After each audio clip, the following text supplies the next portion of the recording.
Good morning, ladies and gentlemen, and welcome to It's Rainmaking Time. As we introduce you to some of the most exciting stewards in the water industry and in the water business, I have a quick little story I want to open the show with. When I was 9 years old, I was involved in tournament tennis and had a wonderful teacher named Michael Amador from Mexico. And 2 years after Mr. Amador was training me, he said he had to leave and go to another city, and prior to him leaving, he had the kindness to walk me over to the Beverly Hills Tennis Club, where a renowned champion tennis player walked onto the court and said, "Hey, baby, I'm Pancho Segura. I'm your new coach." Now, of course, I didn't know what that meant at age 9 because I didn't really know what I was contending with. What I was told is he was one of the top tournament tennis players in the world, a world champion, and a fabulous teacher. But it was at that time in my life where I met a master teacher. And one of the things I learned from Pancho that got translated through the oral tradition had to do with the information about energy. And this is something that really is not taught in schools. We don't learn about energy in schools. But I'll tell you this. When you walk into a tennis tournament, you can feel the difference between the first match, the round of 16, the quarterfinals, the semifinals, and the finals. Something about the atmosphere changes. And it is exactly about that atmosphere change that we are going to introduce you to not only some wonderful stewards and pioneers, but some great teachers. Also, I want to tell you that we don't learn in school, and we certainly don't learn from friends and associates, that our skin breathes, that it absorbs both what is in the air and what is in the water. That means that when you and I bathe and shower, that the skin absorbs not only as much, but what I've heard is more than even what's in the drinking water. Now you say, what does that have to do with today's segment, which is on water composition and frequency? You see, somebody also has not told the masses that water has memory. Memory the way an elephant has memory. And that this memory is acute. Well, I'm not going to talk about this because really I'm not in the league of appropriateness to be talking about this the way my guests are. And let's get to these guests. We want to welcome to It's Rainmaking Time Bill Cox. He is the founder of Primary Water Associates. He is a renowned water locator or dowser. He is one of the people, along with his mentor and pioneer Vern Cameron, who is responsible for filling what was then the droughted up Lake Elsinore. And he has found and is bringing to the world new water from humanity. Welcome to It's Rainmaking Time, Bill Cox. Good morning, sir. Good morning. I also want to invite in and welcome with big hugs John Evans. John Evans, who is from Alaska Giant, a renowned researcher, a microbiologist and scientist who has invented and discovered a way to stimulate the soil in a way that requires little to no fertilizer. Please welcome to It's Rainmaking Time, John Evans. Good morning, Kim. Good morning. And let's not forget he's from Ireland. He's come a long way to be in Alaska. Also, let us invite Paul Baraccia. Paul is a technical installation expert in the field of drinking water filtration. He is specializing in reverse osmosis, deionization, and remineralization. He has been involved in the interest of bringing safe drinking water to people in California, has fought very hard to keep fluoridation out of the water here. Welcome, Paul Baraccia. Paul. Thank you. Good morning, for having and thank me on you the for show, being Kim. here. And also, I would like to welcome as our special guest Manfred Bauer, a wonderful man, a scientist, a researcher, part shaman, and how can you be part shaman? You're either full shaman or you're not, who is going to explain to us the mysteries of the spin of water, the direction of the flow of water. Manfred Bauer from Sante Natural Products. Good morning and welcome. Thanks, Kip, and I hope we're going to have a great time. We're going to have a wonderful time. John Evans, Are you there? I am here. It seems like we have an international set of intellects here. I thought what we might do is begin the show, really. I'm so pleased to have all of you here, and I think it's difficult to have people that are front runners in a field come together, even if they agree on some parts of the page, if they are bringing in different contributions. I see this as a kind of synergy this morning that you're all bringing. I have tremendous respect for you, and that's why I think it's essential that you come together, and I'm honored to bring you together. I'd like John, if we could start for just a moment with John Evans, I'd like you to share a little bit with the public what you have done in agriculture, because when we think of safe drinking water and we think of purifying water, bringing water that has a composition that is inherently clean, we don't always think of it in terms of agriculture. So I'd like you to share a little bit about yourself and your work and what you have found. Well, it's fairly difficult to put in perspective just over, a few minutes.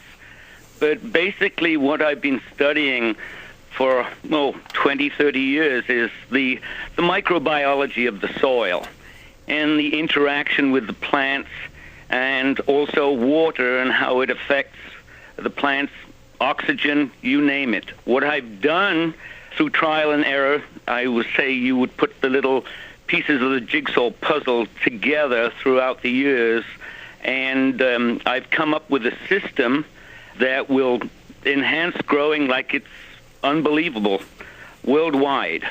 It's very difficult to explain everything. There is a symbiosis within the microbiology of the soil that interacts with the roots, and a lot more nutrients are able to be processed and taken up into the plants. Could you give me some more specific questions? You have been working with Nordic Living Water Systems, and you have been using the structures that have to do with changing the frequency of water. And that's how you and I actually met and talked to each other. I'd like you to share with the audiences, before we bring in the other gentleman, what has this effect on what you're doing? Because, you're already a pioneer in your field. Mm-hmm. So being a pioneer in your field, what is it about living water? Can you explain living water before we bring Manfred in? Okay, I can explain it this way. I've studied water, and I've known there was a good connection with the structure of water, and it's one of those where you have like an intuition.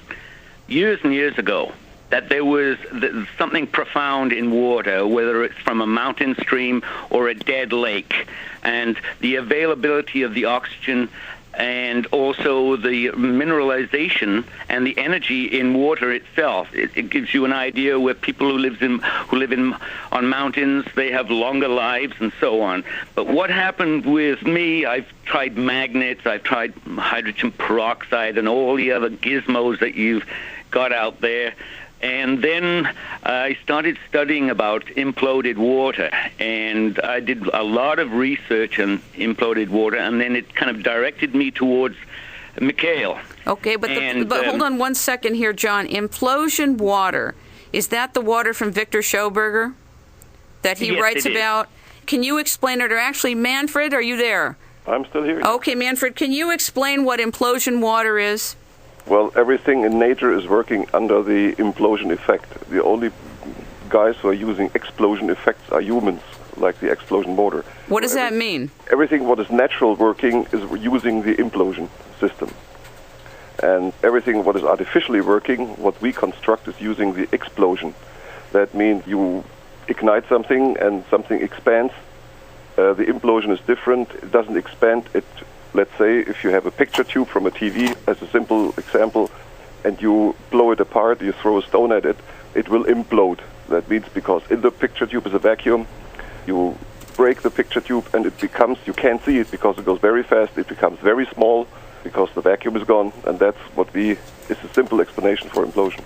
Talk a little bit about, John, you've been using this kind of implosion structure from Nordic Living Water Systems. Talk about what you're finding. Okay. Well, I think I wanted to put that a bit more succinctly as far as imploded water. You can look at it in many ways, from a tornado to shells. Everything has got a spiral going inwards, and more energy, when it goes inwards, more energy is taken into it and held there. So when you explode something, you lose that energy, and in everything that the human element does is always going outwards. So therefore, from motors, pumps, air conditioners, everything is going outwards. So if you bring something inward, you're actually concentrating that energy within itself. I hope that is a little bit clearer. Very good. And I think we have Mikkel Lund from Nordic Living Water Systems out of Canada. Welcome to It's Rainmaking Time. We're going ahead talking about implosion water without you for all those minutes. I don't know how we're getting away with it, but we are. Yes, that's okay. Is there anything you'd like to add having to do with water and implosion water as distinct from explosion water? Or would you like to share a little bit about yourself? Yeah, let's talk about water. The main issue about water in our civilization is that we treat it without any deeper understanding of it. We mistreat it, you can say. Like, first of all, by putting it into straight pipes, forcing the water to move in concentric movements, so it's generating more heat as it's pressured through these pipes. And also we use high-pressure turbines to transport the water through these straight pipes. Then it loses its energy, and then we got all kinds of problems with bacteria built up, etc. What I've read is that even if you purify, you do reverse osmosis, you do all the advanced traditional purification methods at a bacteria level, and you take out all the horrible stuff in water, that what is profound is that there is a distinction having to do with its frequency, that the frequency of that which you just removed from the water is still in the water. Now, that's relevant to the extent if you understand Frequency is. If you do not understand what frequency is, it sounds like the outer limits. Frequency is very simple. It's everything is vibrating at specific rates or various rates. Even a stone has a frequency. Anything you can think about has a frequency that you can measure. I can't measure that myself, of course. But everything is having a vibrational pattern that vibrates at specific frequencies. When you take water into a filtration system, which can be necessary because of the pollutants in the water, I'm not going to talk down about filtration. It can be very necessary, but it's only part of the solution. Filtration doesn't energize the water. It doesn't comply with the, let's say, the laws that governs the existence of water. Can you stand by, please? Manfred Bauer, I'd like you to share your take on frequency. Okay, what the first gentleman said about the ingoing thing or outward going things, that's absolutely correct. What I learned in Germany in the dowsing school and from other teachers over there is that we are talking about that like the left turning effect. Everything what is normally right turning, that means a right turning spin of the electrons in the atom. Everything what is right turning is negative for a human. Everything what is left turning is positive for a human. The system what I'm having is even changing this direction. That means if you go now further into the frequency, there's a scale out there. It's the bio-angstrom scale. It was once developed by a French guy named Antoine Bovie, so it's called the Bovie scale. It was worked on universities in Paris on that thing. And the scale is simply going from 0 to infinity. And at the level of 6,500, that's the level on this scale where the 0 point is. That means anything below 6,500 bio-angstrom is negative for a human. Anything above is positive. Can you stand by, please? Ladies and gentlemen, you are tuning into It's Rainmaking Time. I'm Kim Greenhouse. We're here with a wonderful group of people, John Evans, Bill Cox, Paul Baraccia, Manfred Bauer, and Mikkel Lund, who are all front-runners in the safe water industry. And please continue, sir. Okay, that means if you have a device or if you are capable of using a device which is changing the frequency from below 6,500 to above 6,500, means exactly that you even change the spin of the electrons of the atoms. A very simple example is swimming pools. Everybody knows that chlorine, or now even the fluoride in the water in California, is a poison. Everybody knows it, but we still use it. The weird thing is, if you energize pool water and you bring it up to a level over 6,500 on that frequency scale, you can still measure the chlorine, but you can't even taste it anymore, and you can't even smell it. But the question is, even if that's true, it's still there. It's still there, but it won't harm you because it's a left-turning chlorine. It's not a right-turning chlorine. We even had tests made in doctors' offices where they put people into a normal chlorinated pool, and they took blood samples, and you can see the effect of the chlorine in the blood immediately. And then we took other people into a pool which had the same chlorine level, except it was an energized pool, and the level was at around 25,000, 30,000, and there was no effect on the blood of the people. The chlorine didn't harm them at all. You know, the reality is that most people are going to continue to swim. The reality is that most of us are going to take showers that have not only chlorine in them, but other types of agents that are not good for the body. And in a sense, you know, you're all offering different structures to contend with this, but you're coming from different places. Am I correct?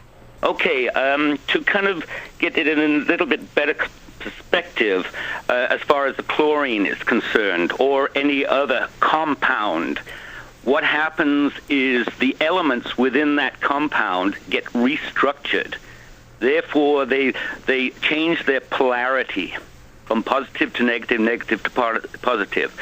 And therefore, they don't recombine to make that chlorine compound per se, as it were. So therefore, it becomes neutralized. Can I get some feedback from Manfred on that? Well, I would not say it's neutralized, because chemically you can still measure it.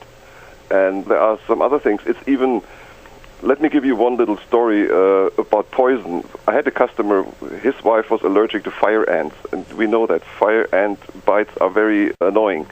And she was absolutely allergic. That means if she gets a bit from a fire ant, she had to be in a hospital within an hour to get a shot.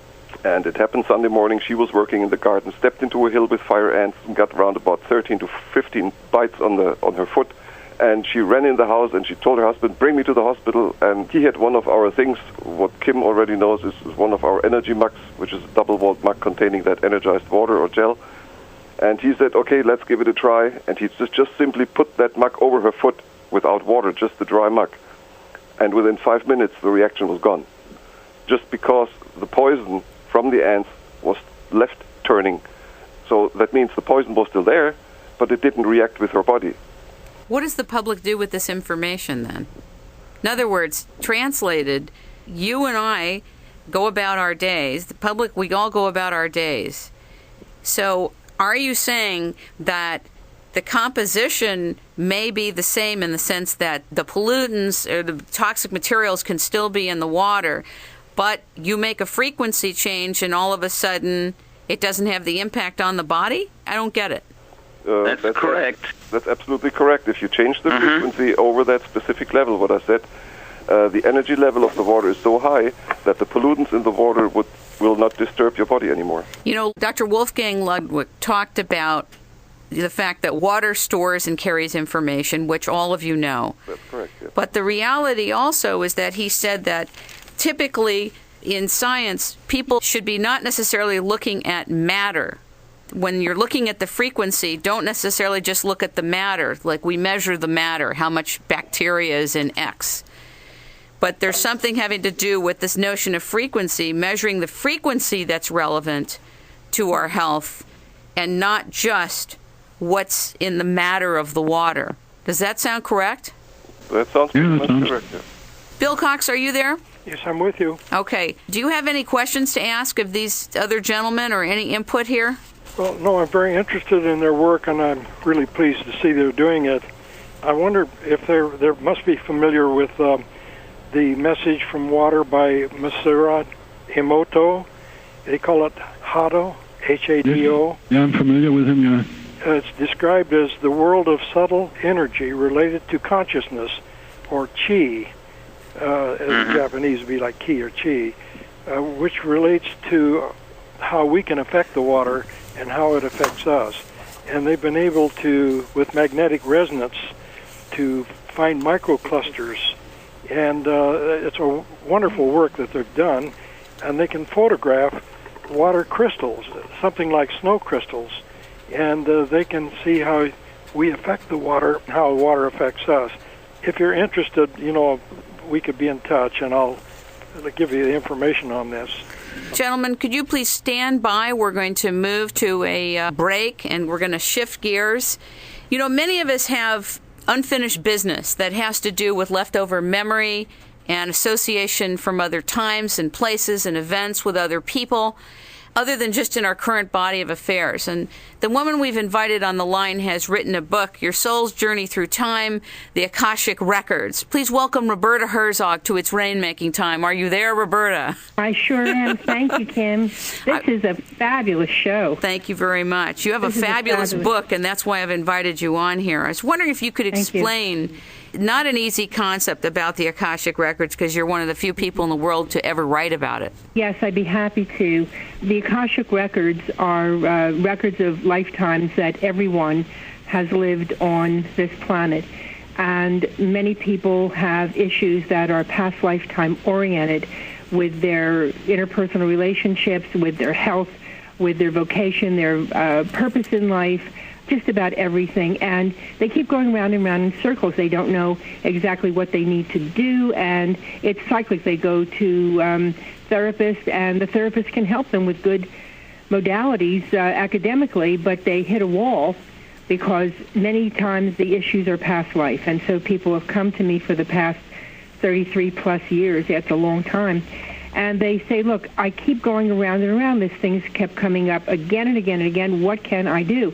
So if the cause of what they're traveling through is in at least one or more prior lifetimes, I'm able to tell them this is a civilization, this is a time period, this is what they did, this is what was said to them. So we treat the cause and not the effect. And within an hour's time, it is very evidential. It's a work that I've done all my lifetime, and I've just finished writing a book on the subject called The Akashic Records. Get it on my website. It's my name, RobertaHerzog.com. You are also a religious scholar, are you not? Yes, I've studied for many decades world religions, esoteric sciences, metaphysics, and so forth. And it's been a privilege to do this. As a matter of fact, some weeks ago when you had Mr. Cox on, I recognized his name because I have a lot of the back issues of the Pyramid Guy, and it was wonderful. So I'm so glad he's back on today. Well, thank you for being here. And if those of you would like to pick up Roberta's book, and it really is a very, very elegant explanation, context for our lives, no matter what religion you're from. Tell them the name of the book, Roberta. It's called The Akashic Records, Your Soul's Journey Through Time, and it can be gotten exclusively through me at www.robertaherzog.com. Thank you for tuning in. Thank you for being here, Roberta. Wonderful show. Okay, we're back to It's Rainmaking Time. We have a cadre of pretty heavy hitters in the water business and industry. I'd like to bring John Evans back on. This is very interesting. I'd like to put my input. I consider myself a practical scientist. I know, I think maybe a few of your listeners could be a little bit confused over certain elements in our conversation. So what I do, I like to take all these principles and put them into practical use and use experiments to make certain everything works. To give you an idea, just with the ant, sting situation, I've had people who've used these vortex water, what I'll call vortex water or energy water, where they've lived in cities with very highly chlorinated water. And one girl in Ireland, she couldn't even bathe. She'd go to my daughter's house to take a shower. And she got one of these units, and she just couldn't believe it. And now she can shower in her own apartment. And another lady in Monterey, California, couldn't drink her water for over 20 years. And she got one of the units, and now she can drink the water. And same way with a gentleman in Las Vegas. So that's just the chlorine element of it. But as far as growing elements, that's a whole other thing altogether. Well, I took some water from my neighbor, and I brought it to a friend of mine, and he had one of the units in his house. And he had borrowed a dissolved oxygen meter from the Alaska Department of Natural Resources, where they check water for the salmon spawning in the rivers. And we found that the water had 24% more dissolved oxygen in it. What does that mean? That means that the oxygen is more available. Water is water is water is water, but it's not water because it's H2O. But you might say the oxygen would be locked up in a dead form. So when it's spun in a vortex. This is from my own feedback. Now, I'm not, the classical scientist. So the oxygen is then released into the water, and so I look at it in that not only for humans, you'll get much more red blood corpuscles and so on and so forth, but for agriculture, that's phenomenal. And also think about your septic system. Most of your septic systems are anaerobic. What does that mean? Anaerobic, that means a certain type of bacteria that lives in dead water, means without oxygen. Anaerobic means without oxygen. Aerobic, which most humans are, we're all aerobic. We have aerobic bacteria in our gut and so on. And so if you can stimulate, which is the aerobics, of course, are the good guys. Anaerobes produce all the E. coli's and all the poisons and all the other stuff. So in a septic system, with more oxygen going into the septic system, like in wastewater treatment plants, they have to pump air bubbles into the sewage in order to stimulate the aerobics so it'll digest much faster. So that is in one case. So with the extra oxygen, and then you've got a better mineralization in the water itself. I've done some various experiments with the water, especially my water. I've had my water in jars for 10 weeks, my old water and my new water. The old water was gray, and the new water, after 10 weeks, it was still crystal clear.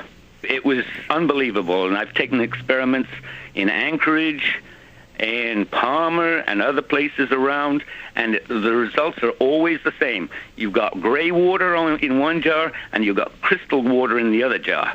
Now, then I look into agriculture. So we've got minerals available. We've got oxygen in the soil. Well, everybody knows that you need to turn a compost pile to get more oxygen in it so the microbes can multiply. So in the soil, everything just goes what I call ballistic. We're going to call in Paul Baraccia, who's here in the studio. Paul, do you have any questions for any of the gentlemen who've been presenting? Yes, and I'm delighted to be here with this fine group of minds. And my background is beginning in the social justice areas of dealing with environmental pollution and water pollution, fluoridation. I worked with the late Dr. John Yamayanis in fighting to stop the pollution of public water with a variety of chemicals, primarily hydrofluorosilicic acid. And I've developed into an installations expert in applying reverse osmosis, and then I moved into reverse osmosis deionization, trying to find a way to remove fluoride and other heavy chemicals, and then realized I needed to put minerals in the water and found a mineralization cartridge for that. And my question is, in the best possible scenario, from what I understand, regarding the energizing of water and the revitalizing of water, wouldn't the best possible world be where we remove the toxic industrial chemicals, the residues that we've poured into the water since the Industrial Revolution, to remove those things first and start with a clean base and remineralize and re-energize, as opposed to changing the structure of things that are removable, especially chlorine. Chlorine is one of the easiest chemicals in the water to remove with carbon filters without even getting into reverse osmosis in more complicated areas. And I just wanted to pose that to the fine guests that we have on the line here. Is there one in particular you want to ask? Manfred Bauer, Mika Lund, John Evans. Well, I think from what I'm hearing from the work that all these gentlemen are doing, that they're working more in the area of revitalizing and bringing back the life and the energy to water, where my area has been in removing what's in the water already.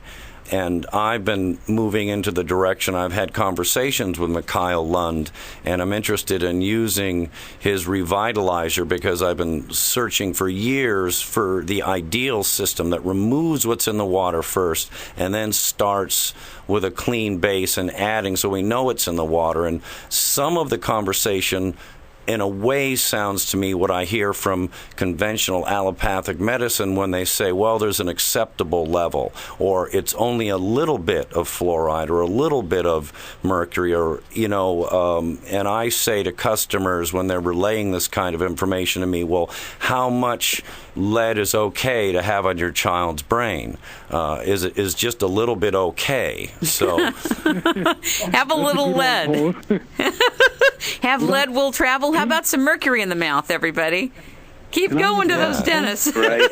And of course, what are considered acceptable levels in conventional society are simply a result of bureaucrats and politicians deciding what is going to be the least burdensome on industries that pollute the water in the first place, as far as having responsibility not to do that or to remove it. Manfred Bauer? Yeah. You said something so fascinating the other day on the phone to me about, you were explaining, and I'm not going to get it verbatim, but your take on the universe starting and water's role in the universe and the charge, and your take on water. Do you remember that conversation? You mean the thing with the Great Flood? Yes.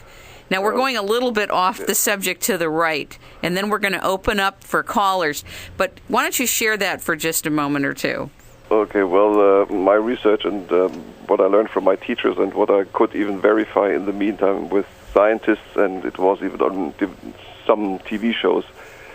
The weird thing is you go all the way back in the Bible, all the way back into the Bible, and you read the Old Testament, and you read about people which lived before the Great Flood, that people like Methuselah and whatever their name was, they lived 600 to 800 years. The weird thing is that at that time, all the water on our planet was so-called positive or energized. And what is scientifically proven is that roundabout at the time when the Great Flood occurred, there was a supernova in another galaxy, and our planet had to fly through this emitted cloud of microwaves, X-rays, and whatever radiation this supernova was producing. So the similar effect is was like a big microwave. That means from that point on, all the water on this planet became negative. It became right-turning, and the energy level is below that magic number of 6,500. The weird thing of all that stuff is that what we discussed before is that water has a memory. And as Kim said, it really has a memory better even than an elephant.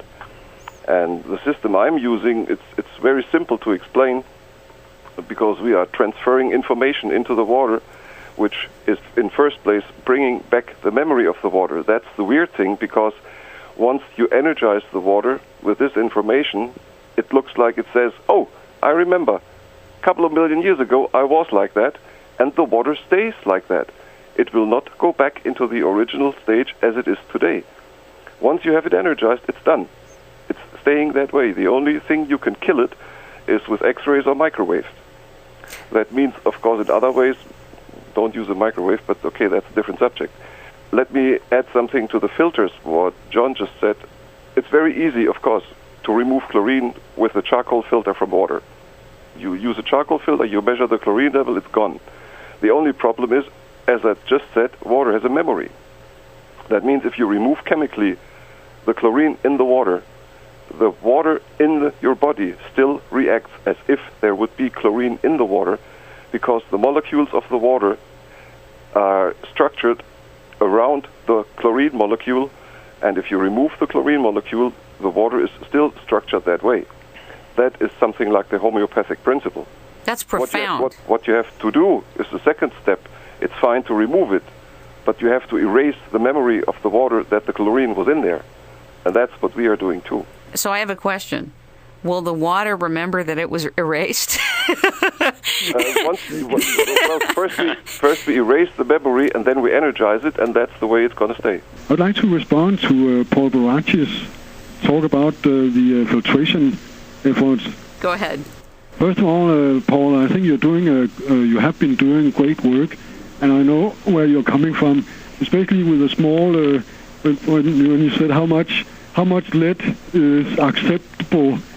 Now the issue here is not only the physical presence of these pollutants, but the electromagnetic signatures in the water, which we can call the memory of water. Those signals, those electromagnetic vibrations in the water, is what affects us because we are also electromagnetic in nature. You were talking about the best scenario. Wouldn't that be to remove those pollutants? I would say that's the second best scenario. The first and foremost important issue is to stop polluting the waters of this world. We can't just pollute it and then remove it or neutralize it. We have to altogether stop polluting the water of this world. That should be the main focus. Now then we can start repairing, since we haven't stopped the pollution yet. And I think a combination of filtration, or maybe the first choice would be to revitalize it and then filter it one way or the other and then revitalize it again. That would probably be my bet on what is the best solution. Filtration is definitely of importance, so I support you in that aspect. I also think that what you just said was so elegant about the electromagnetic signature, because that's something on a very basic level. Can I add one more thing? Please, please. Yeah, when John Evans talked about his experiences with the water, I remember John told me one of the first things he noticed was that when he, living in Alaska, having an air humidifier, which he had to clean every week, then when he went to clean it after he got the revitalized water, it was clean as a whistle. John, can you describe what the problem was with that air humidifier? This was quite extraordinary because we do have a lot of minerals in our well water, and it has a filter, and we would have to clean it out every week at least. Actually, my wife went in to go clean it, and she just couldn't believe her eyes. It was just squeaky clean, and there wasn't any of that scum around the sides like it would normally be. John, would that be slime? That was slime, and I would always attribute that slime to be an anaerobic bacteria that was forming on the sides, just like an algae would form on the sides of certain containers too, or in obviously in a lake. So it was devoid of anything that was obnoxious. I've noticed don't have to clean the toilet with chemicals anymore, just to swish around. No iron deposits in my shower. So there's all little nuances. Don't hardly need soap to wash your hands unless you've got grease on. Things rinse out very easily. Can you stand by, gentlemen, just a moment? This is Kim Greenhouse with It's Rainmaking Time. We are doing a segment on the water composition and frequency. I want to open up the call-in lines. For those of you who are interested, who have questions for any of our guests, you may call 1-877-625-3724. Let's take it from the top. 1-877-625-3724. Let's hear from you. This is a segment on water composition and frequency. We're telling you that there's an electromagnetic signature, that when you have purified your water and done everything you can humanly do, that there's still another step or two to go, and that water has memory like that or better than an elephant, that this can be verified. And you can call 1-877-625-3724. Please bring everybody back on the line. Paul Baraccia, do you have any questions for these gentlemen? Yes, I kind of wanted to go to the next level as far as water pollution, chlorine and some of these other chemicals that can be removed relatively easily. But, and California, we've had MTBE pollution.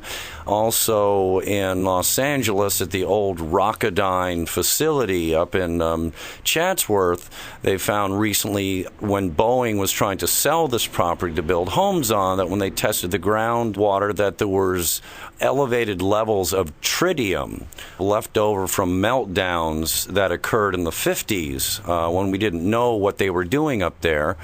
And what I understand is that with tritium, that the uranium isotopes are actually is the water. And I'm wondering if I get some feedback from some of the distinguished panel here on how does these energy revitalizing technologies work on something like tritium and MTBE? Manfred, do you want to start with that? I have no clue. I have to say that frankly, because I've never tried it. I've tried it with a lot of substances, but I have never tried it with radioactivity. So that's just like John Evans said, we got to go there into some experiments, and then we will find out. It's kind of like the next frontier, it sounds like. Could I put a little word in? Please do. Pollution? I want you all to put your words in. Okay. I'd like to do lots and lots of research in every department as far as pollution, human health, you name it. Anyway, I have been working, and maybe somebody knows about a Dr. Karl Oppenheimer. He has invented a bacteria. Well, it's kind of odd when you say invented a bacteria. Well, this is one of the oldest forms of bacteria. It doesn't have a DNA. It has an RNA, so therefore it always duplicates itself exactly. Now, this bacteria can just about eat anything. If you remember the Exxon Valdez spill. Yes. And they started putting bacteria down to start eating the hydrocarbons. Well, that was a primitive form back in those days. But now, Dr. Karl Oppenheimer, who actually talked with the United Nations, and his bacteria is safe and everything. WTO, acknowledges that it's all safe, and he goes all over the world with where there's big, chemical or oil spills or whatever, and he has this bacteria that he puts down and cleans up everything. So there's one solution right there. Boy, this would be great to clean up the governments that are operating inappropriately. Should we get some of this RNA? I think we'll have a third party. It'll be the RNA. Please go ahead, sir. Go ahead. So this is a great jump forward. And I'll tell you what we've done. An associate of his and myself, and I'm working with him. We did some experiments in China with their pollution and, recycling projects over there, and also helping out the farmers on a lot of acreage. They were so impressed, they immediately gave him an import license. So by next year, the Chinese government has asked us to go in so that we could do a recycling project. That's with wastewater, anything with composting, and the whole works. So people are listening around the world. And as soon as the Chinese did that, the Philippines also invited us in too. So there is great prospects ahead. And of course, with that, and also with the revitalized water, the combination with both of them, with agriculture, human health, you name it, it's going to have a profound effect. Well, I'm very appreciative that all of you have come to the show today. We have a few minutes left. And is there somebody here? Was that Bill? This is Bill Cox. Hello, Bill Cox. Welcome, Bill Cox from Primary Water Associates. Good morning. I would like to just put in a word in regard to this. I've been working with about 125-year-old validated, well-documented science called primary new water. This is new water which is created above the magma as superheated steam and finds its way through fractured rock to the surface or near the surface of the earth. And as a dowser, that's what I do. I try to locate it where it's affordable to drill to get this water, and it's pure water coming up, so it doesn't have to be treated unless it comes through a contaminated formation. But generally speaking, primary water itself is new water and clear water. So we're not talking about water treatment when we can bring that up. And this could solve a lot of the world's water pollution problems. This is water that does not come from rainfall. That's right. It comes anti-gravitative to the surface under superheated steam pressure from below above the magma. Bill, this is Paul Baraccia. I had a question for you. Sure. Because a lot of the different bottled waters that are being talked about, they tend to pull out what seems to be only the good things in the water. And of course, the ground doesn't know the difference between calcium and magnesium and mercury and lead and fluoride. Yes. So when you're pulling a water like you're talking about out of the ground, a pure water now, is that devoid of the minerals and the natural inherent things in the earth? And if it isn't, then how do you separate the things that are in the ground that are harmful from the things that are not? Because a lot of times it's natural gets thrown around in the public, and I say, well, volcanic eruptions and tidal waves and earthquakes are natural as well, but you wouldn't want to get in their way.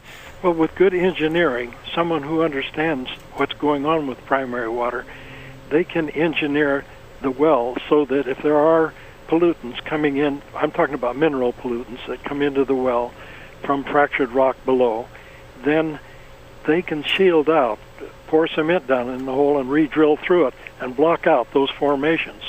And that is part of the science, not only of locating it, but also the completion of the well and bringing it to the surface in its purest form. Ladies and gentlemen, you have been listening to It's Rainmaking Time.